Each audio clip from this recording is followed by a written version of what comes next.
Muy bien, buenas tardes a todos. Muchas gracias por su asistencia el día de hoy. Tenemos el gusto de contar con el profesor Charles Walker de la Universidad de California, Davis, quien nos va a estar dando la charla Mi PUC, tu PUC, cambios en el Perú entre 1980 y 2021. Ya Charles nos ha advertido del alto riesgo que hay de caer en nostalgia el día de hoy, pero creo que todos estamos ansiosos por conocer su experiencia y su perspectiva respecto de este tema que él nos está planteando. La profesora Claudia Rosas, de Historia de la PUC, nos iba a acompañar hoy día como moderadora. Estamos teniendo algunos problemas de conexión con ella, pero estamos aún haciendo los intentos para que se pueda unir a nosotros en cualquier momento. Mientras tanto, quiero presentar a Charles Walker. Él es profesor de Historia y director del Instituto Hemisférico de las Américas en la Universidad de California, Davis, y también de los Centros Globales para América Latina y el Caribe. Entre 1979 y 1980, visitó la PUC como parte de un intercambio con la Universidad de California en Berkeley. Ocupó la cátedra dotada de la Fundación MacArthur en Derechos Humanos Internacionales de 2015 a 2020. Ha publicado numerosos trabajos sobre historia peruana, comisiones de la verdad e historiografía, tanto en inglés como en español. Su libro, The Tupac Amaru Rebellion, de Harvard University Press, de 2014, fue nombrado además uno de los mejores libros del año por el Financial Times. Además, ha ganado el premio Handley de la División de la Costa del Pacífico de la Asociación Histórica Estadounidense. Sus intereses de investigación incluyen historia social, cultural e intelectual de América Latina, Perú y los Andes, la historia de catástrofes y desastres naturales, la rebelión de Túpac Amaru y las comisiones de la verdad. Actualmente, además, desarrolla un proyecto sobre violencia, memoria y sendero luminoso en el Perú. Además, es viejo amigo de la PUC, así que estamos súper contentos de que nos acompañe hoy día y pueda compartir con nosotros esta interesante charla. Sin más preámbulos, pues, le doy paso a Charles Walker, no sin antes recordarles a todos que pueden ir formulando sus preguntas, por favor, por el chat, y los organizadores se las transmitiremos a nuestro ponente cuando llegue el momento de las preguntas. Mientras tanto, siéntanse libres de ir preguntando por el chat. Vemos que está ya la profesora Claudia Rosas con nosotros. Qué bueno. Claudia, he presentado ya a Charles Walker, pero si quieres decir algunas palabras antes de darle paso oficialmente a él, te escuchamos. Buenos días con todos. Para mí es un gusto estar esta mañana en la conferencia, en la charla que nos va a dar Charles Walker, que es como decía Mari, un viejo y gran amigo de la Universidad Católica. Y de pronto ya Mari dio los rasgos fundamentales, pero yo quería poner como un aspecto relevante la obra de Chuck Walker. Realmente ha transitado el periodo tardío colonial en la historia peruana y el siglo XIX con diversos trabajos que hay que destacar. Realmente es un gran especialista en historia latinoamericana, en particular historia del Perú en los siglos XVIII y XIX. Su trabajo de Túpac Amaru Rebellion, publicado por Harvard University Press en 2014, fue seleccionado por el Financial Times como uno de los mejores libros de historia publicados ese año, y luego fue traducido al español y publicado con varias ediciones posteriores en 2015 por el Instituto de Estudios Peruanos y el Instituto Francés de Estudios Andinos. Por otra parte, el libro Chucky Colonialism, que trata sobre el terremoto y tsunami en Lima en 1746, que inicialmente fue publicado en inglés por la Duke University Press en 2008, luego fue traducido bajo el título de Colonialismo en Ruinas, Lima frente al terremoto y tsunami de 1746. Este sí fue publicado por el IEP y IFEA en 2012 y que es muy interesante porque analiza a través de una situación crítica como fue este terremoto y tsunami que devastaron Lima y el Callao, un momento de la historia de Lima y de la historia colonial. Y lo aborda desde la perspectiva de la historia social, política, desde la historia cultural y de mentalidades, incluso la historia económica y la historia de la cultura material. Como ven en su obra, se aborda tanto un momento particular, como en el caso de este terremoto, como en el caso anterior que mencioné, que es el de la rebelión de Túpac Amaru, que es un momento muy importante y que ahora, durante el Bicentenario, se está volviendo a discutir, debatir, y precisamente en esa línea, Chuck Walker ha publicado un libro que aún debido a la pandemia no está traducido al castellano, que es sobre Juan Bautista Túpac Amaru, el medio hermano, pariente de el líder indígena que llevó adelante la rebelión de 1780. Y lo creativo de esta publicación es que, si bien aparece un estudio erudito de corte histórico, la primera parte del libro es una historia graficada de la vida y los avatares de este personaje que fue desterrado a Ceuta. Por otra parte, su primer trabajo, que fue sobre la base de su tesis de doctorado, Cusco and the Creation of Republican Peru, que abarca un periodo que va desde la rebelión 1780 hasta 1840, cuya edición en español salió en 1999 por el Centro Bartolomé de las Casas, es más bien un estudio de larga duración de este periodo de la historia en el Cusco que transita entre Túpac Amaru y el caudillo cusqueño Agustín Gamarra. Por otra parte, Charles Walker ha trabajado también algunos textos importantes con otro historiador y amigo nuestro, Carlos Aguirre, Bandoleros, Abigeos y Montoneros, Criminalidad y Violencia en el Perú, siglos XVIII a XX, publicado en 1990 por el Instituto de Apoyo Agrario. Ha sido un libro reeditado que trata de el tema de la violencia, de la marginalidad y de la criminalidad, que son aspectos que Walker ha trabajado en su obra. Y en esta línea, también con Carlos Aguirre, ha trabajado dos libros. La cotraducción de Buscando un Inca al inglés de Alberto Flores Galindo, que apareció por la Cambridge University Press en el 2010, y luego Alberto Flores Galindo, Utopía, Historia y Revolución, que ha aparecido el año pasado por la editorial La Siniestra. En ese sentido, no voy a mencionar aquí todos los premios y reconocimientos y financiamientos que ha recibido Chuck Walker a lo largo de su trayectoria de investigación, pero sí mencionar que estos han sido un gran aporte para la comprensión de la historia del Perú y que ahora él está trabajando más bien tiempos contemporáneos, tiempos recientes. Entonces, bueno, dejo con ustedes a nuestro invitado, que es a quien hemos venido realmente a escuchar. Muchas gracias.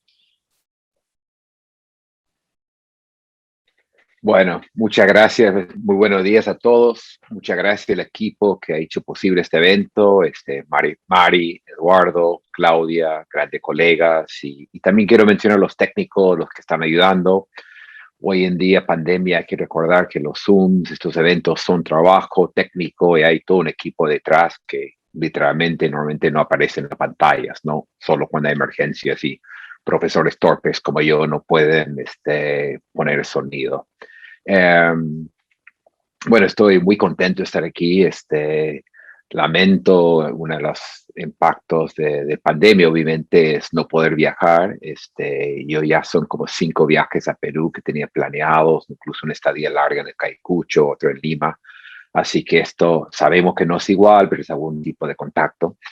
También, como hemos estado en plan ya un resumen vergonzoso de mis libros y todo, quiero mencionar, porque tiene un vínculo con la Católica, que parece que en junio, el mes que viene, esto creo que es noticia para Claudia, vamos a sacar una nueva edición de mi primer libro, de Tupac Amaru y Gamarra, de Perú, la formación de Perú republicano.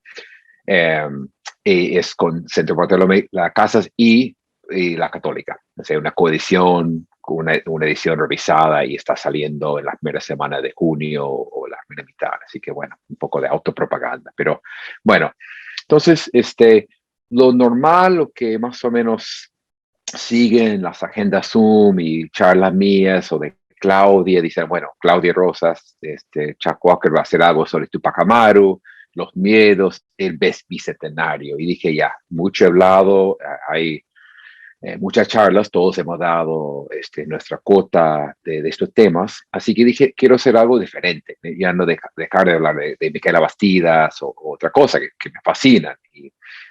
Y entonces dije, quiero, como en realidad una parte pública son cachimbos, son alumnos que están ingresando y alumnos de la Católica, ya me doy cuenta, y como la palabra viejo salió varias veces con mucho respeto y ya son más de 40 años que llegué a la Católica y que más o menos vivo entre Estados Unidos y, y Perú, ¿no?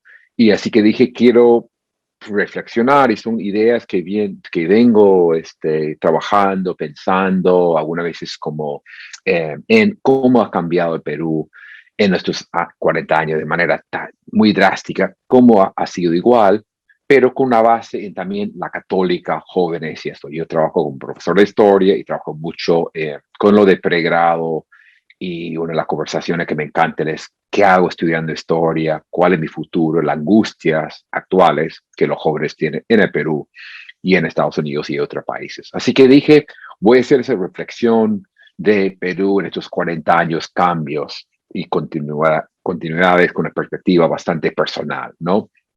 Ahora, reconozco del principio hay un gran peligro aquí.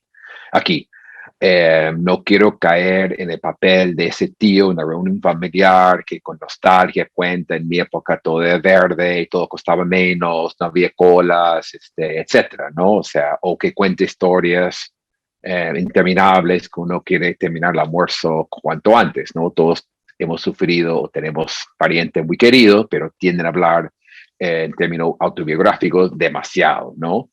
Y también parecido, sé que va con esto, es el gran peligro, la nostalgia, que es el gran enemigo de la buena historia. Hay un dicho hindú que la nostalgia es como las polillas en el papel, o sea, arruinan lo que tenemos, porque la nostalgia idealiza y excluye los cambios o nuevos sectores sociales. O sea, uno pretende decir, todo estaba mejor, Lima no hacía ideal, nadie cree eso en los años 80 cuando llegué y nadie cree ahora, pero sí hubo cosas mejores y cosas que en realidad para pensar los cambios en Lima y en el Perú se puede ir hacia atrás, pensar cómo era antes y aprovechar. Así que espero no caer en nostalgia, espero no ser muy autobiográfico y bueno, veremos si logro esto, ¿no? Bueno, ¿cómo llegué? Voy a ser aquí un poco autobiográfico, en parte para entender cómo llegué. O sea, la pregunta cuando en el Perú, donde un café me estuvo alguien y me preguntan cómo he llegado, por qué vivo en el Perú, cómo he llegado, por qué me interesa tanto, ¿no? Y como toda la vida hay algunas casualidades. Yo estudié en el colegio en Argentina, un intercambio, una beca que daban, y de casualidad me fui a Tucumán, Argentina, un año muy movido, el año de golpe militar, Y bueno, ese me abrió los ojos, aprendí castellano. Y bueno, cuando estuve estudiando en Berkeley, faltando 2 días para llenar los papeles, fui a ver, dije, quiero ir a Argentina, no había programa, era muy flojo para aprender portugués y dije, Perú, me fascina y creo que tenía una idea muy limitada.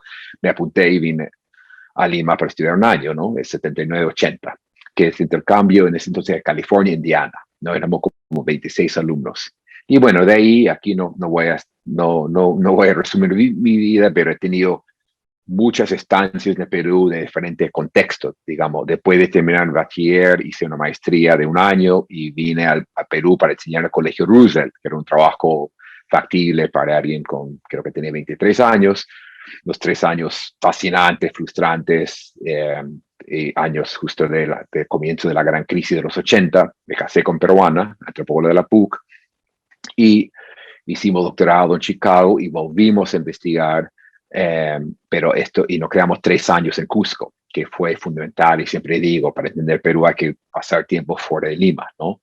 Y bueno, nosotros pensamos regresar siempre. La verdad que cuando terminé el doctorado, nuestra idea era seguir en Cusco, pero la crisis de los comienzos de 90 era brutal, crisis económica entre otras crisis, y terminó imposible, y bueno, terminamos en California, en Davis, pero con muchas posibilidades y vamos y venimos siempre, ¿no? Yo creo que me doy cuenta con el tiempo son más viajes, más cortos, pero en fin. Y ahora con Cobre, la primera vez en más de 40 años que no piso el Perú, que no estoy en el Perú por más de un año, ¿no?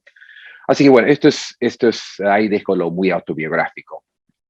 Entonces, la pregunta básica es cómo era Lima en ese entonces y qué cambió, ¿no? Y eh, se basa en recuerdo de alguna forma. Me interesa, como decía Claudia, historia urbana de alguna forma, pero es más recuerdos y conversaciones, ¿no? Y sé que muchos están escuchando, no, la mayoría incluso no habían nacido en 79. Su padre, o sea, para uno que recién ingresa a la católica, sus padres habrán nacido por ese entonces. O sea, en vez de ser el tío pesado, creo que ya debo reconocer, soy la edad del abuelo pesado. Pero en fin, estamos hablando de una ciudad de menos de 5 millones, a la mitad de la población.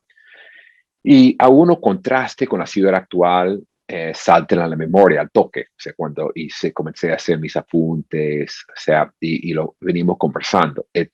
Lo que muchos no pueden creer es que el transporte público con defectos funcionaba bien. Se podía mover en toda la ciudad y muy pocos alumnos de la católica manejaban por limitaciones económicas, pero también por racionalidad. ¿Por qué vas a manejar, gastar en gasolina cuando puedes tomar el micro que te deja ahí en la puerta, ¿no? Y yo vivía en varios sitios, siempre en la zona donde iban los gringos, digamos, Miraflores, Pueblo Libre, Jesús María, y era facilito, ¿no? Y en realidad, yo que era un poco inquieto y hacía amistad y quería conocer la ciudad, con el transporte público recorrí una gran parte de la ciudad, ¿no? El moradito, el micro 10 que es sobreviviente, te llevaba por una gran parte.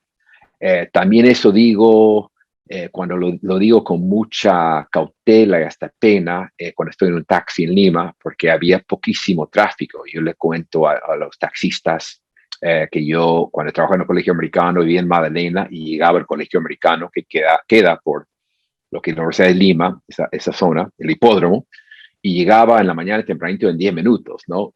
Los taxistas casi lloran por el sufrimiento que hoy es en Javier Prado. Y digo esto, no es para, no sé, invocar una nostalgia, pero en realidad cuando hablamos de cambios urbanos, repensar Lima, sabemos que el tráfico es uno de los problemas principales. Hay que recordar que sí funciona el transporte público. O sea, el modelo anterior no era ideal, esas líneas en Atrio, por ejemplo, justo uno de los profesores decía que tiene su horario y mejor decían, no, es puntual, pero o sea, tiene un sistema. El bus de las 10 sale a las 17. O sea, uno sabía que en el centro de Lima uno hacía la cola y te llevaba hasta Barranco, cosas así. Pero digo eso porque a veces escucho, bueno, el transporte público es imposible en Perú y vamos a tener que depender de los autos, que es suicidio colectivo urbano, porque una ciudad de más de 10 millones con las calles que tiene es imposible. O sea que digo, como contraste, esto es importante. Y de alguna forma, en muchas formas, es una ciudad más ecológica. Y eso sí, adelanté un evento que yo dirigí. eh, Como sentí un poco que los jóvenes buscaban modelos, deberemos ser como Suecia, con reciclaje masivo, deberíamos ser, no me acuerdo de los otros modelos, como otras ciudades. Y yo en un momento dije, mira, primero no era paraíso, no era intencional, pero sí era una ciudad bastante más verde, con mejores espacios verdes, aunque sí faltaba en ese entonces. Me acuerdo de uno de los grandes choques de un americano, sobre todo yo, que vengo de un pueblo muy chiquito, eh, la falta de parques y las rejas y todo eso. Pero, por ejemplo, los mercados, este es conocido y creo que hay buenos grupos trabajando o luchando, digamos, en eso, no solo en Lima, en otro lado, defender los mercados eran centrales a la vida de uno. Me acuerdo muy bien eso que seguro algunos tienen todavía el uso masivo de estas bellas canastas de paja. Pero si uno piensa qué es lo sostenible, un término muy de moda, comprar productos directos, caminar, no ir al supermercado. Eso era Lima en ese entonces. No hubo malls, que me parece a mí muy bien, porque yo ni voy a malls, centros comerciales grandes en Estados Unidos, y estaban recién entrando las cadenas. Me acuerdo, estos, algunos los de mi edad o poco menos, recordarán el gran boom de Kentucky, cuando llegó la gran cadena y la gente hacía cola y es una comida, bueno, depende del gusto de cada uno, ¿no? Pero el pollo a la brasa es muy superior, pero por la novedad, ¿no? Y me acuerdo que costaba más que un restaurante más o menos elegante con comida fresca. Y bueno, es un poco snob, pero nosotros los americanos decimos, ¿por qué vas a pagar igual un Kentucky cuando puedes dar la vuelta a comer un ceviche, una ají de gallina? Pero bueno, eso es. Y bueno, y hablando en términos serios, es un tema que me intriga mucho. Tengo un par de alumnos, o alumnas más bien, trabajando en esos temas, el cambio de dieta, de forma de comprar, todas esas cosas que parte de la onda ecológica, pero la onda ecológica profunda, intelectual, o sea, que está pensando realmente estos procesos, se comía mucho menos comida procesada. Se compraba cosas frescas en el mercado, eh, y sabemos hoy en día que los supermercados tienen un gran peligro. Ganan más con la venta de comida basura y por eso ponen las cosas frescas, marginan y al medio quieren venderte galletas y como dije, comida procesada. Ahora, no vine aquí a dar un curso de cómo comer y cómo comprar. Es complejo, hay buenos trabajos sobre supermercados y, o sea, por ejemplo, los mercados, quienes iban a los mercados eran mayormente mujeres, o bueno, son las de plata, me imagino, empleadas. A unos, en Chile hubo una buena tesis sobre los supermercados, que el papel del hombre era mayor, que era su tarea de pasar y comprar, esa cosa así. Pero lo que insisto aquí, bueno, en general, en el boom culinario y todo el trabajo sobre Perú y la comida, hay poco de este lado, de la producción, quién produce, cómo se produce, qué comida se come, si es sano o no. Esto es un boom en Estados Unidos, en Francia, en otros lados. Argentina está trabajando mucho y me parece que se podría trabajar mucho más. Y doy este ejemplo.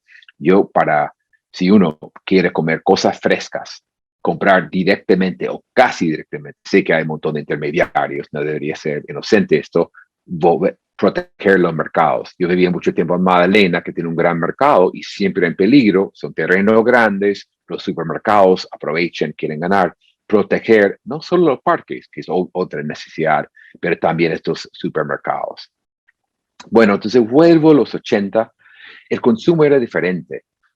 Los productos importados eran caros y el consumo, o sea, la cantidad era menos. Esa es una impresión mía, pero creo que es evidente. Eh, Eso cambió en parte con el boom económico de las últimas décadas, con todas sus desigualdades y problemas. O sea, el consumo per cápita en aceite, en zapatos, en televisores ha aumentado muchísimo. Eso no tengo duda, no es prueba que el modelo sirve o no sirve, pero ha ido aumentando el consumo. En cuanto a la comida, es curioso una cosa que digo, la comida peruana se escondía del extranjero. O sea, cuando uno iba, qué sé yo, a Miraflores a salir, era una especie de comida, con algunas excepciones, internacional, bastante mediocre. Y hasta me acuerdo de los comedores de la PUC, con buenos menús, buenos y baratos, pero con cantidades notables de arroz blanco y siempre algún tipo de pollo. O sea, era, y esto es casi un cliché, pero era difícil en, incluso en el centro de Lima, si uno no se metía en mercados de huecos, comer comida andina, quinoa, tarwi, etcétera, ¿no? Y ha pasado muchas veces, y todos los extranjeros que vivimos en el Perú ha pasado esas historias donde me invitaron a comer y ese día tocaba ají de gallina o tarwi, que es un plato cusqueño. Eso fue el caso de unos amigos en Lima. Pero dijeron, llega el gringo, no, vamos a hacer un pollo frito, un bistec o algo así. Y en fin, Perú no se reconocía, no gozaba tanto con su comida. Se conseguía, no quiero ser inocente. O sea, me van a decir, oye, ibas al mercado, ibas a una casa de gente, de migrantes, se comía, pero en general el restaurante no se encontraba los clásicos platos peruanos, ¿no? Eh, También con la gaseosa, eso es otra anécdota, y voy a pasar a cosas un poco más serias pronto. Me acuerdo que cuando iba a la casa de unos amigos, siempre que llegaba yo con invitados americanos, gringos, extranjeros, iban a comprar gaseosa, porque juraban que nosotros en cada comida tomaban Coca-Cola, que era la propaganda Coca-Cola, gente rubia, gordita y feliz tomando su Coca-Cola, y en realidad yo nunca me ha gustado la gaseosa, y yo veía su té, su agüita, me pareció preferible. Bueno, son anécdotas, pero nos hace llegar a una Lima posible que tiene raíces en fines del siglo XX. Bueno, también haciendo la comparación con Lima, era una ciudad más pequeña, accesible. Después de 3 o 4 meses, yo conocí una gran parte de la ciudad. Era fácil, o sea, los peruanos tienen un gran mérito que yo he reconocido por escrito en presentaciones, es muy amable con el extranjero. O sea, y eso digo, no es para ganar público. Claudia seguro me ha escuchado decir esto en 5 presentaciones, no es propaganda de rollo, sino uno realmente llega y si voy se enteré la gente, bueno, yo siempre cuento la historia, cómo llegué a ser hincha de Alianza, que como la primera semana conocí a alguien en el mercado Surquillo y me llevó, y después me di cuenta que, bueno, que llegamos y yo tenía que pagar la entrada, pero bueno, en fin, vivos son vivos, y ese tipo de cosas. O sea, uno abierto podría llegar a conocer los alumnos de la Católica, hombre, porque en ese entonces, una sociedad más tradicional, ninguna chica de frente te iba a invitar a su casa a comer, era como muy, muy avanzada o algo así, pero la gente me decía, mira, yo vivo en una zona, me acuerdo que alguien de una casona que yo nunca había visto en Monterrico, Casuarinas, y después alumnos más humildes, me decían, mira, yo mi casa es chiquita, y así iba conociendo. Ahora, quiero subrayar algo aquí, que es un término muy de moda en Estados Unidos, y creo que sirve, y ya lo veo la palabra circulando en el Perú, ¿no? El privilegio blanco gringo. O sea, a veces me trataba muy bien la gente, eh, no interesada, porque yo era un alumno, o sea, no es el caso que quería un préstamo o quería una visa, sabían que yo no tenía ni dinero ni poder, pero tenía un privilegio, y voy a hablar más de género de hombre. Además tenía una beca porque había muerto mi papá, yo tenía una pequeña beca en Estados Unidos, que bueno, en realidad era suficiente para comer bien y vivir bien.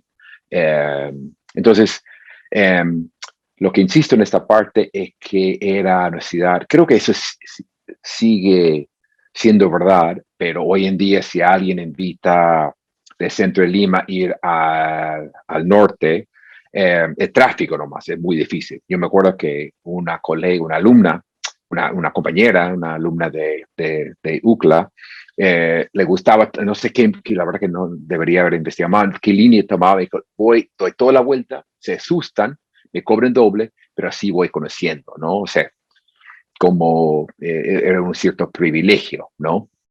Entonces, para enfatizar y terminar esta parte, creo que podemos recuperar y mejorar el transporte público. Hay modelos anteriores, hay antimodelos, esas serie de líneas que no tienen racionalidad, a veces para ir a de la Católica hacia el centro, por ejemplo, no había un bus directo, había que ir a la Avenida Brasil, después tomó otro que iba para la Arequipa y cambiar y cosas así. Yo no digo, o sea, los que son expertos en transporte público van a decir, oye, este está inventando un transporte público que no existía.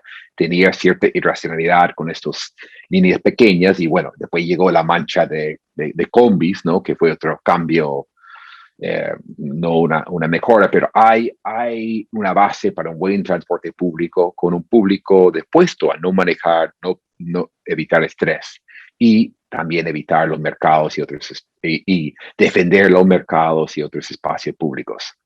Bueno, quiero cambiar de tono porque dije no iba a caer en nostalgia.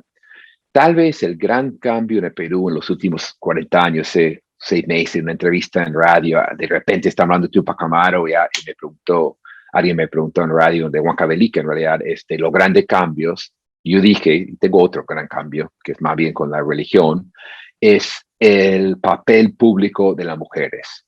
O sea, esto cuando pienso cómo era Perú en 79-80 hasta hoy en día, mira, éramos un grupo de, si me acuerdo bien, 26 alumnos, más de la mitad mujeres. Y nosotros los hombres lo pasamos mejor, sin duda. O sea, yo me acuerdo de conversación de grupo, tuve una reunión cada 2 semanas tuve la suerte de tener a Franklin Peace, que nos dictaba un curso de historia. Bueno, nos juntamos y como hay esta tendencia, los grupos de intercambio se juntan y eso se ve hoy en la Católica, donde el grupito de suecos conversan y igual pasa, los peruanos en Davis tienen sus comilonas de vez en cuando. Pero, y para mí ha sido una lección muy importante, por eso me acuerdo de manera muy nítida, una compañera, otra de Los Ángeles, cuando nosotros los hombres contábamos qué bien lo estábamos pasando, nos invitaron a una fiesta y pucha, de repente terminamos, aprendimos a bailar no sé qué cosa, o eran 3 de la mañana y nos invitaba a comer, porque era una ciudad bastante más segura o sea, hubo peligro, pero en cuanto a la delincuencia. Y esta mujer me paró, me dijo, oye, te vamos a contar cómo lo pasamos nosotros. Y nos dio una lección del acoso terrible en los micros, los insultos gringa de, y su miedo en la noche. Dijo, yo no salgo mucho porque el micro, tú hablas de libertad, pero tú cuando bajas de un micro a las 11 de la noche y caminas 5 cuadras a tu cuarto, no tienes miedo. Yo sí tengo. Y aprendí mucho conversando con ella. O sea, un par de amigas me acuerdo nos decían que nosotros los hombres tenemos suerte. Ellas sí nos decían, si nosotros nos sentamos a un sitio público, sea un parque, un café, se acercaba un hombre con promesas, piropos, insultos y más. Ellas aprendían, por ejemplo, no salir sin compañeros. Me dijo, parece muy tradicional, pero vivimos con familias y las amigas casi siempre salían con los hermanas mayores o menores por el miedo, ¿no?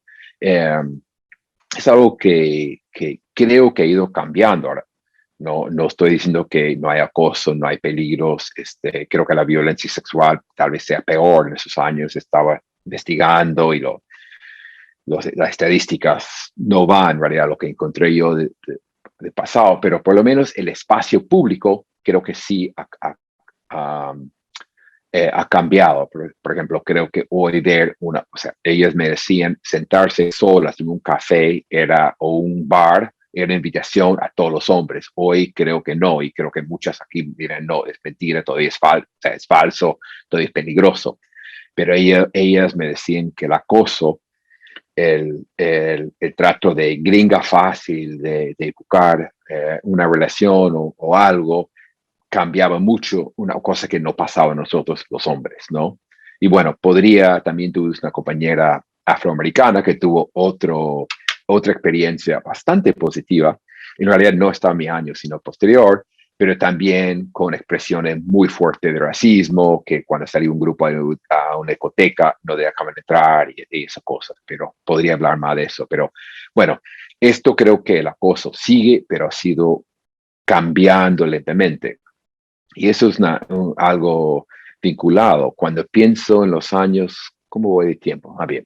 En los años 80, cualquier trámite era con un hombre para sacar la visa, ir al banco, comprar una licuadora, etc. No sé si me estoy inventando, pero en las tiendas y toda la burocracia, hombre, hombre, hombre, aduana, 100% hombre, policía, no me acuerdo de esos años, seguro había, mujeres policía. Y creo es uno de los grandes cambios o logros de Perú en estos 40 años, la entrada masiva de mujeres en el mercado de trabajo.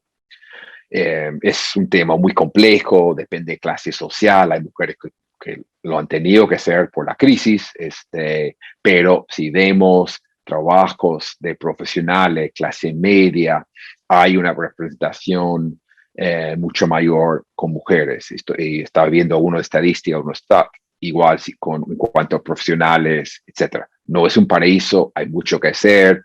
Si ve los jefes de las grandes compañías, igual que en Estados Unidos, tiende a ser masivamente hombres, muchos hombres de apellidos conocidos, de los mejores colegios, falta más diversidad. Pero simplemente, para decir algo, que la presencia de la mujer en el mercado de trabajo ha aumentado tremendamente en estos 40 años. Y bueno, hay expertos y expertos en la PUC de esto que saben mucho de esto, mucho más de esto, pero es una observación. Bueno, otra forma de resumir los cambios es el término globalización. El Perú el mundo estaba más conectado y aquí no voy a ser breve porque creo que hay tanto escrito sobre esto y hay trabajos accesibles y buenos sobre los grandes cambios, ¿no? Ya mencioné, por ejemplo, el poco acceso a productos internacionales, ¿no? O sea, los supermercados en 79 venían, o sea, hasta Perú estaba en transición, yo estaba para la elección de Belunde por segunda vez, y los supermercados eran del Estado mediocres y recién entraban las marcas internacionales. Me acuerdo bien la sensación que era la llegada de Polvos Azules cuando estaba por el río Rima, y era como todo tenía que visitar y habían cosas baratas importadas, una gran parte de Chile, una gran parte de China, China a través de Chile y cosas así, pero el consumo reprimido y estos mercados que Polvos Azules merece una historia, para una buena alumna de Claudia Rosa sobre su historia, merece un buen trabajo. Pero estoy resumiendo lo que todos, creo que hasta los más jóvenes saben. Hubo buenos vuelos, las comunicaciones eran más complicadas y más caras. Yo llamaba, por ejemplo, a mi mamá una vez cada 10 días por 3 minutos, telegrama, ¿no? O sea, estamos hablando pre-internet, no WhatsApp, o sea, era carísimo. O sea, una llamada de 3 minutos me costaba mucho más que un almuerzo, ¿no? Y esto ha salido en algunas conversaciones y yo quiero de frente reconocer mi ambigüedad o mi ambivalencia sobre estos cambios. La globalización ha traído mejoras, sin duda. O sea, yo me acuerdo cada viaje, cuando uno iba a Estados Unidos, uno iba mucho cuando vivía en los 80 por los precios. Eran menos vuelos, era muy caro. Pero uno tenía encargo porque los laptops en los primeros años, los 80, costaba 5 o 6 veces más de Perú que Estados Unidos. Una pieza por una impresora, me acuerdo de pedir a la gente, por favor, mi impresora Canon, te falta esa pieza, no se consigue aquí. Ese tipo de cosas de consumo, y sé que es una cosa trivial, una cosa sin importancia, pero el consumo era muy complicado. Eso, pero hoy día con proyecto neoliberal o globalización, y podemos comentar y conversar con un poco más seriedad de estos temas, lo internacional está a la mano. Lo negativo, por ejemplo, es Perú come papa importada y cada vez más comida basura. Me acuerdo de esos robos de un amigo sociólogo, que Perú en los 80 era un país de flacos, con ciertamente desnutrición, pero incluso sectores medios, los menús eran menos, se comía menos, no había plata para el café y el postre a las 6 de la tarde. Y hoy, y esto viene de una conversación con un amigo médico en Ayacucho, que me dice que es el colmo, pero él trata a mucha gente con desnutrición, pero a la vez son yendo para besos. O sea, no comen bien, pero comen mucha fritura y tiene ese problema, ¿no? Y estoy seguro que el peso, y no quiero que la gente se ponga nerviosa, pero el peso promedio del país ha subido muchos kilos en estos 40 años. No sé si hay estudios así, habrá en el futuro. Claudia sabe que hay estudios cuantitativos de esto, cuánto pesaba un soldado mexicano antes de la revolución, pero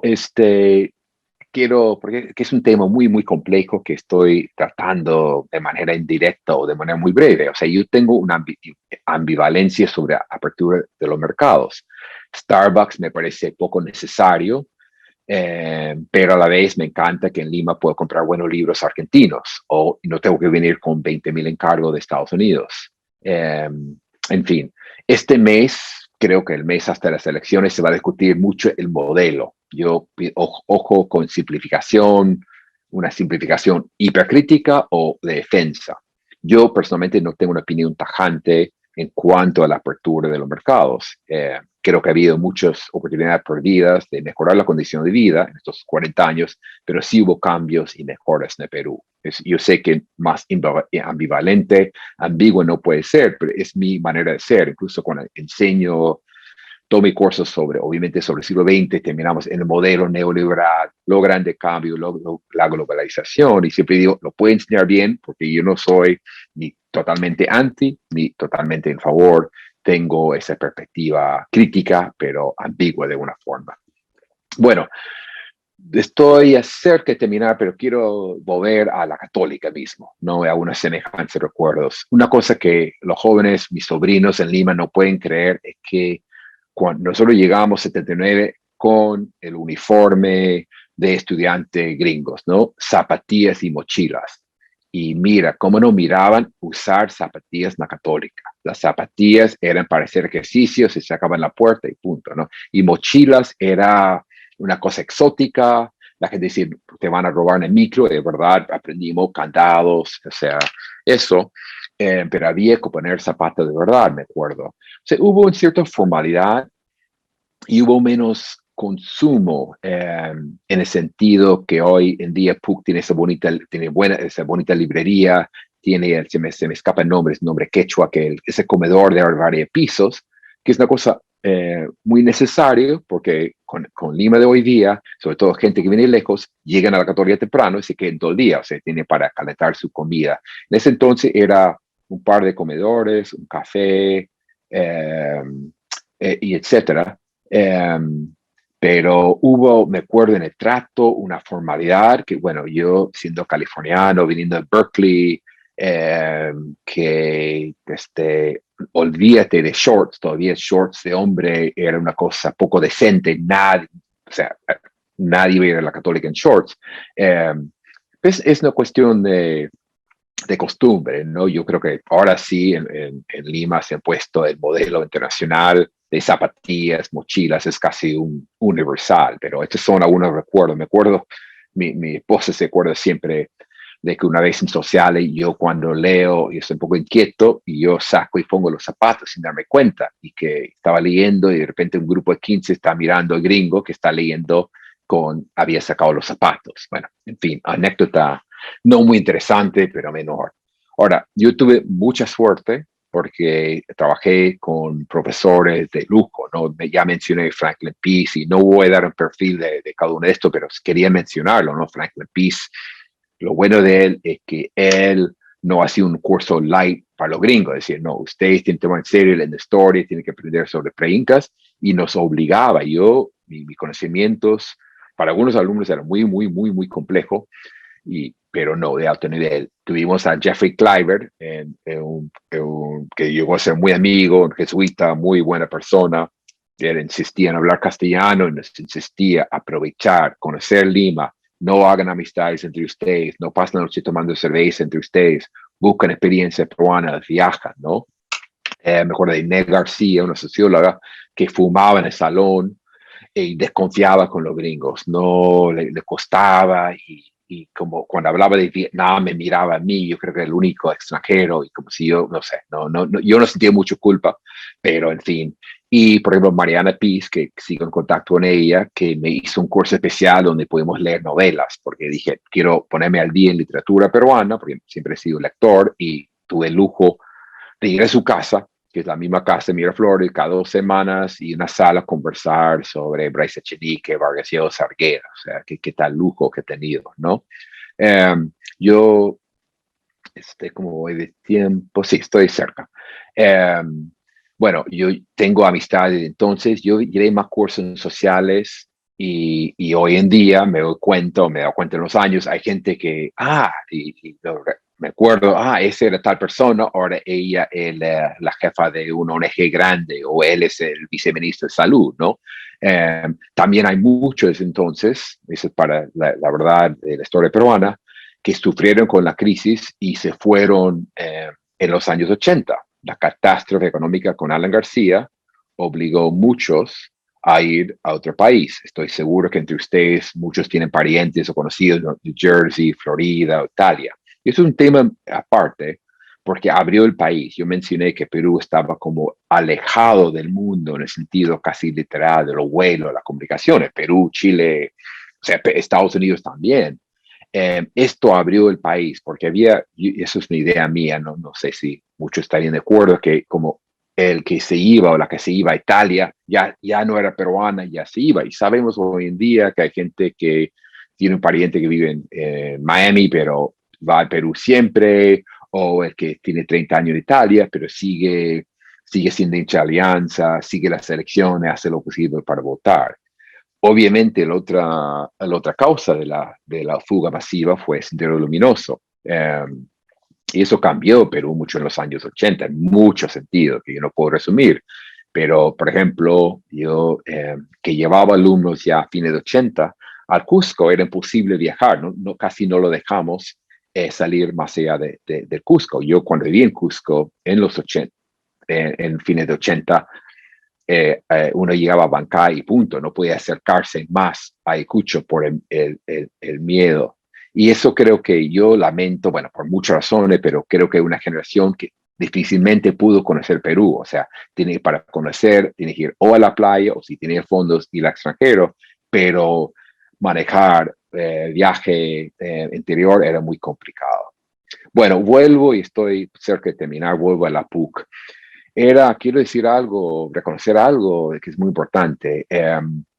Yo venía de una buena universidad pública, UC Berkeley, que era muy al sistema lo que, bueno, aquí hacemos la metáfora de la pizza. Uno estudiaba un poco de todo, ¿no? Es como la pizza, yo quiero un poco de jamón, champiñones y, bueno, para los exagerados, piña o algo así. O sea, yo que al final estudié estudios latinoamericanos, literatura, sociología, un poco de todo, y historia finalmente. Y me acuerdo en la categoría, eso ha ido cambiando, era muy difícil llevar humanidades sociales, no había la facilidad de llevar cursos, pero gran nivel los alumnos. Yo intenté llevar un curso de economía política 1 o algo así, los alumnos me intentaban ayudar, pero yo no tenía una buena base cuantitativa y tuve que quitarme. Y me acuerdo del gran nivel de locución y la aplicación de los alumnos. Hoy en día muchos eran como la esperanza de la familia, mucho esfuerzo y se esforzaban muchísimo. Sin duda, nosotros tenemos un tono un poco más frívolo, no sé, pero siempre me acuerdo no solo de la gran calidad de los alumnos y de la universidad, o sea, pasar de Berkeley a la Católica de alguna forma, creo que el curso de alguna forma algunos eran más exigentes, ¿no? Yo venía, con suerte, había estudiado en historia con Tulio Alperín, tuve grandes profesores, pero esa calidad. También lo que me acuerdo bien, y esto aquí sí estoy terminando, como prometí, es las grandes discusiones. Y esto creo que de alguna forma con la gente, ¿por qué volviste a Perú? ¿Por qué decidiste estudiar Perú? Yo me acuerdo de las grandes discusiones políticas, de la huelga de la Católica, de las elecciones, donde los historiadores tenían un papel fundamental. Yo creo que este nivel de debate, ese interés en la sociedad, cuestionar y cambiar la sociedad, explica de alguna forma mi enfoque en la historia peruana, mi insistencia de publicar en Perú y participar en debates. Es un deber, es un placer. Bueno, yo sé que algunos cachimbos recién ingresados o alumnos, voy a dar mis recomendaciones más o menos que doy aquí, ¿no? Porque creo que sirven igual. Hay que ser creativos, o sea, hay que recordar, es un cliché aquí, es un dicho, pero es verdad, para el alumno que ingresa a la universidad, para más delimitar, no se ha inventado su trabajo todavía. O sea, aunque estudie derecho o algo así, el trabajo mismo va a ser muy diferente y ahora con los grandes cambios tecnológicos. O sea, no solo decir, yo quiero tener tal profesión, solo estudio para eso, no me interesa lo demás. No le conviene en ningún sentido, ni en lo personal, ni en lo intelectual, y ni en lo profesional. A ser abiertos, aunque uno no pensó en estudiar tal cosa, a cambiar y estudiar varios temas. Yo creo que humanidades, y eso es digamos, mi nicho, siguen siendo fundamentales. El Perú, el mundo necesita que sabe escribir y leer bien y sobre todo pensar críticamente. Hacen mucha falta en el Perú.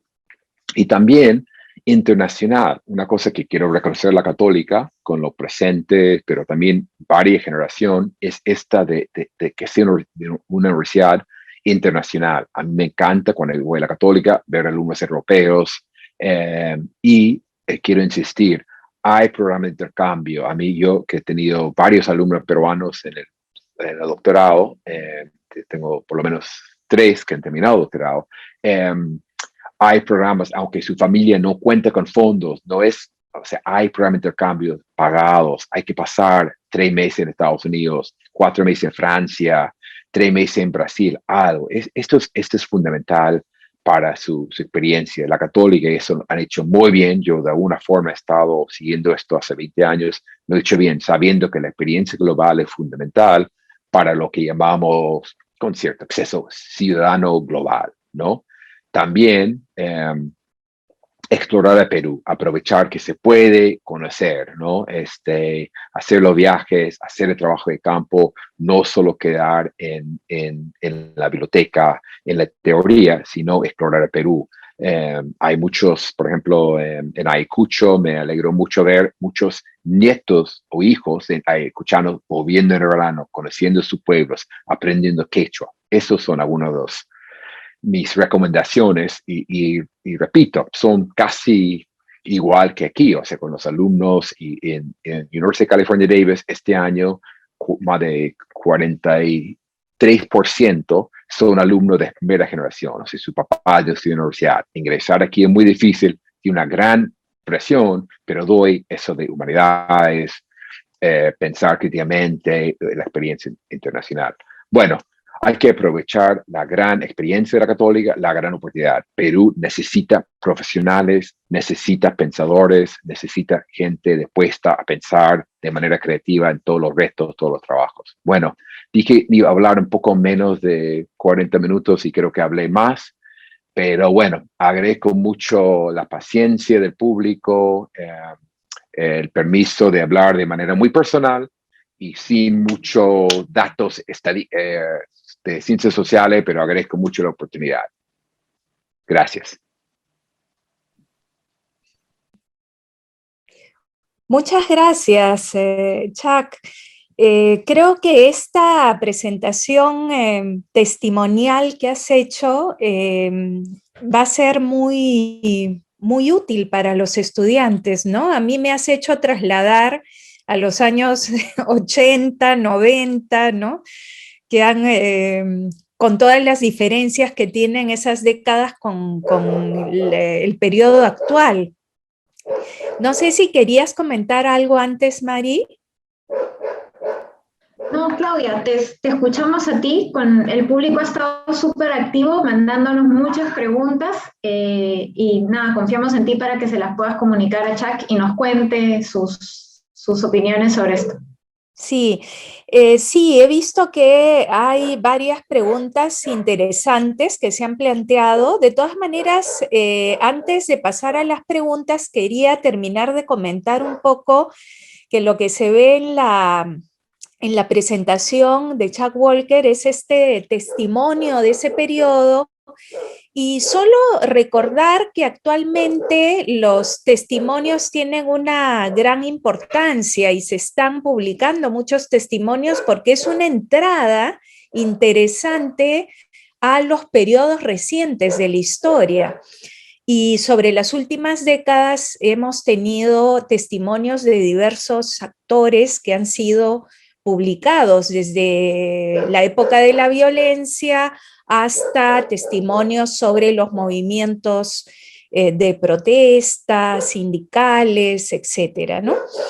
Y también algo que mencionaba Chuck sobre, que yo no terminé de mencionar, es que él ha formado a actuales pues, historiadores peruanos en Davis. Dos de ellos han estudiado en nuestra universidad, José Ragas, Elizabeth Montañez y actualmente también Renzo Aroni, que es de Ayacucho. Y eso también es importante porque permite esa globalización, ese intercambio del conocimiento al que hacías referencia, ¿no? Que se da también a través de las vivencias, de lo cotidiano. Y Chuck también escribió diversos ensayos que han sido recopilados en este libro, Diálogos con el Perú. Me gustó mucho el título, Ensayos de Historia, en el 2009, donde desarrolla otros temas muy interesantes de la historia peruana.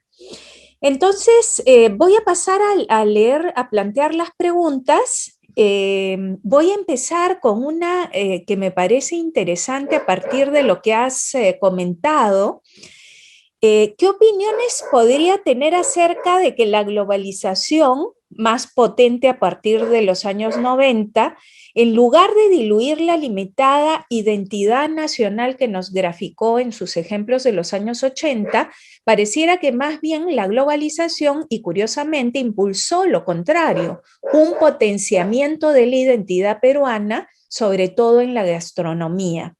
Y yo quiero unir a esto una reflexión y pregunta también, ¿no? Que es un poco la contraparte. Como hemos visto a partir de tus testimonios, tú has empezado trabajando el Cusco intensamente, has vivido allí, una región muy importante en nuestro país, y luego te has desplazado ahora por el desplazamiento de tus temáticas a concentrarte más en Ayacucho, ¿no? A pesar de que, bueno, tu libro inicial se va a reeditar y justo esta mañana me dieron la noticia en el Cusco dentro de poco, ¿no? Entonces, creo que en este contexto de elecciones donde se ha manifestado el mapa del Perú, digamos, a través de la voz de diferentes regiones, y no solo en esta coyuntura, sino ya vemos que se manifiesta algo. ¿Cómo esta primera pregunta que te leí del público se vincula también con esta experiencia que tú tienes de estudiar lo regional, de trabajar en los archivos regionales, las bibliotecas, con los investigadores en las distintas regiones? Porque eso creo que completa el cuadro, ¿no? Entre Estados Unidos, el extranjero, y no solo Lima y la Católica, sino las regiones del Perú. Gracias. La pregunta me parece espectacular. No sé quién porque sí, o sea, lo crítico, por ejemplo, globalización, cuando leo las críticas que surgen hace 20 años, ya no tendrían hoy un mundo homogéneo, que toda la comida viene de McDonald's, que Starbucks no domina, o sea, es una visión pesimista exagerada, sin duda. O sea, hay autonomía cultural. Claro, hay cambios en el consumo. O sea, mencioné lo de las papas importadas. En Ayacucho estuve en ese entonces, diputada Tania Pariona, y ella dijo, en los pueblos chicos ya toda la comida es fritura de carne, ya no se consigue comida andina, pero a la vez hay que reconocer, la gente resiste, la gente no permite que o sea, si uno va a Starbucks, no es que es un ciudadano global que no tiene cultura nacional o local. Y en el Perú, más bien, la pregunta me parece espectacular, porque es curioso, justo en estos años de globalización y un proyecto neoliberal, con todos sus problemas en término, Perú ha desarrollado más interés ha celebrado su comida, ¿no? O sea, con la limitación de marca Perú, que al final es relaciones públicas, propaganda. A mí, cuando los académicos critican mucho, es para vender Perú, es para que vengan más turistas o productos, que me parece una tarea aceptable, ¿no? Pero a la vez, sí, yo, el boom coloniario me parece muy, muy racional, en parte porque yo puedo hablar con Claudio, o sea, amigos con el visito y te dicen, se me acuerdo de una conversación, un gran sociólogo me dijo, ¿por qué en este país tenemos tan buena fruta y tomamos Coca-Cola o Coca-Cola y en vez de jugos, ¿no? Y creo que fue una cosa brillante de Acurio. Bueno, estoy hablando de varios temas, pero sí, este es un tema de estudiar. Los malls, Starbucks, los supermercados, las importaciones de dulces americanos, la cerveza tan mala aquí, Budweiser, que está entrando, eso tiene un impacto a cambio, pero al final la gente tiene su propia cultura, tiene autonomía. Yo no soy tan pesimista, ¿no? Y también, para ser hipócrita, yo he pisado Starbucks a veces porque tiene Wi-Fi gratis, así que eso. Y Claudia, para la pregunta, es que Perú, no quiero entrar en marca Perú, algo tiene tanto para conocer, o sea, yo recién conozco bien Ayacucho. Yo estuve en Ayacucho en 1980, que es otra historia, cuando Sendero ya tenía presencia, o sea, ya después de Chuchi, después de Mayo, y es otra realidad, o sea, Perú no por nada, pero no es porque tiene tanto para conocer y hay tanta diferencia entre, en mi experiencia, entre Cusco y Ayacucho para ir aprendiendo tanto, hay que hacer esto. Y para vincularlo y terminar aquí, lo que veo en el Perú, pero el centralismo peruano es tan fuerte que mucho en Zoom, una cosa que muchos han comentado en Zoom, es cuando una perspectiva nacional siempre son cuatro limeños hablando. Yo creo que no solo es cultural, como antes decía, con folclore, bueno, hay escucho o tal baile del norte o tal artesanía de Puno, no, una opinión, una presencia regional. Bueno, he saltado de muchos temas, pero bueno, veo otra pregunta interesante.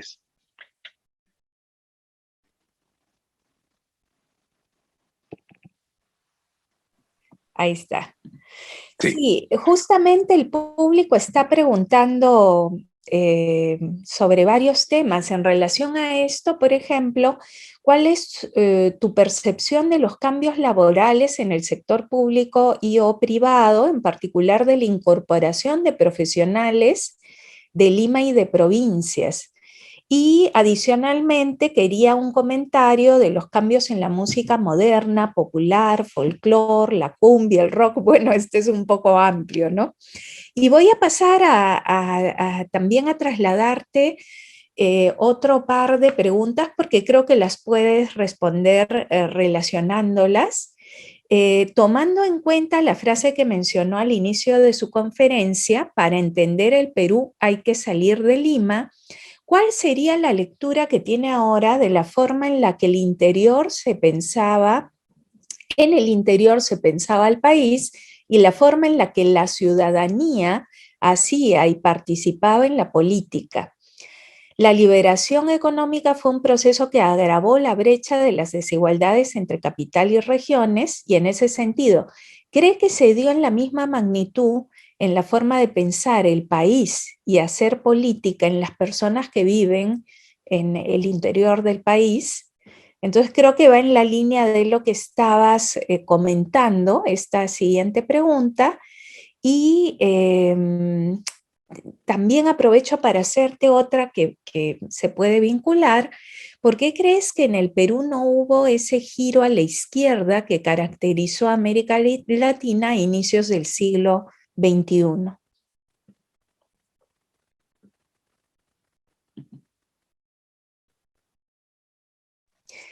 Yo, Sí. sí, bueno, son varios y no voy a tocar todos porque es mi memoria, no da mi flexibilidad mental tampoco. Los servicios públicos, o sea, es una observación y puede ser muy frívola, pero el servicio es mucho mejor en Perú que los años 40. Me acuerdo llegaba a los bancos, eran terribles, no atendían, no avanzaban. Y uno de los cambios es, yo siento que hay más, y no competencia para ingresar, las mujeres han cambiado esto, no sé, siento que, por ejemplo, un amigo francés hace muchos años dijo, increíble diferencia cuando uno va a un restaurante en Perú, la atención, oh, señor, por favor, un y demoraba mucho, pero vas en la casa y la gente es tan atenta y te traen y dicen, okay, el gringo le gustan tamales y te traen tamales y ese tipo de cosas. Esto ha ido cambiando, o sea, el servicio público mejor. Creo que la idea de servicio ha mejorado por, no sé si por la propina, es el pago, la disciplina, no tendría idea, no es mi campo. Sí, hay dos cosas que la brecha sigue, o sea, yo creo que acabo de decir, lo que me llama la atención es, o sea, en México y Argentina, cuando hay charlas sobre México actual, Argentina actual, intentan tener a alguien que no es del DF o de Buenos Aires, ¿no? A veces Perú ya se olvida, ya ni hacen no sé, o sea, yo sé que Claudia, tú que has llevado alumno de Cucho, tú no caes en eso, pero creo que sí. Y en el interior, además, hay que recordar, no todo es Lima, o sea, hay un proceso de crecimiento urbano, las ciudades tienen mayores recursos, o sea, hay Cucho, Cusco, que conozco más o menos bien, donde he estado viajando bastante en los últimos años, eh, y sientes que a 50 kilómetros pueblos, ciudades secundarias están un poco abandonados, o sea, hay un centralismo, un microcentralismo en las ciudades del interior. Creo que la brecha sí, y Perú en un momento tiene que ser algo drástico, que todos los recursos, esto es tan básico, no estén en Lima y que el futuro no esté en Lima, porque yo ahora que tengo 40 años podría dar charla, los jóvenes que conocí en Cusco, muchos han terminado en Lima, o sea, sabemos que todavía está eso. Y de otra pregunta y una cosa que quería mencionar, es el giro de la izquierda, ¿por qué no en el Perú? No sabemos qué va a pasar en junio, pero no va a ser la marea rosada, no tiene nada que ver con Venezuela, es un modelo que están usando para espantar a la gente. Pero yo creo que aquí veo de una pregunta directo de una gran pensadora sobre como yo llegué en 79, 80, comienzo a Sendero Luminoso y creo que no se ha procesado esto. Eh, por ejemplo, un argumento que yo tengo que estoy trabajando en el libro es que Sendero y la violencia, el momento, perjudicó tremendamente los nuevos movimientos sociales, ecologistas, de género, derecho de la mujer, eh, LGBT, todo esto en el Perú en los 80 que avanzó mucho en Colombia, mucho en Argentina, o sea, la transición de un clasismo puro que existía en el Perú y sabemos de la huelga, de SUTEP sigue esa línea, pero más bien nuevos actores, eh, y es una 80 para mí, y estoy seguro que amigos ecologistas, feministas, estos grupos darán una pauta más clara, pero yo creo que como no se toma en cuenta no poder viajar, la violencia, la represión de estos grupos, porque si uno ve la lista yo estoy trabajando con justo una lista de detenidos, la cantidad de gente, de activistas locales, matados por Sendero Luminoso, matados por los militares o en los primeros años la policía, es tremendo. Eso tuvo un costo muy fuerte. Se perdió una buena generación de activistas, de intelectuales locales, que era un peligro para Sendero y para los militares. Y esto es una de las razones por qué no es el giro de izquierda. No es la única explicación, por supuesto, pero esa pregunta tan buena de hacer, eso es, a mí me parece porque es muy difícil estudiar lo que no pasó, pero sin Sendero, yo creo movimiento, repito, termino, ecologista, feminista, nuevos movimientos sociales, hubiera sido más fuerte, pero 80 perdimos unos años por la crisis y la violencia. Sí, realmente hay mucho interés por comprender estos procesos, estos fenómenos que nos estás comentando y qué interesante el proyecto de investigación que estás realizando en estos momentos, ¿no? Y efectivamente, cómo la presencia y acción de Sendero Luminoso afecta a la izquierda en el Perú, ¿no? Es un punto.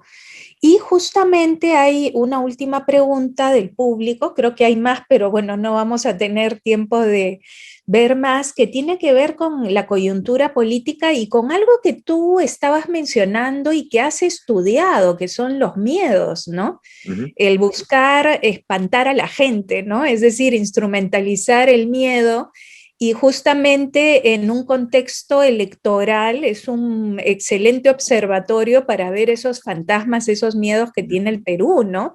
Tipo Tupac Amaru, Velasco, el comunismo, o antiguamente como fue el APRA, ¿no?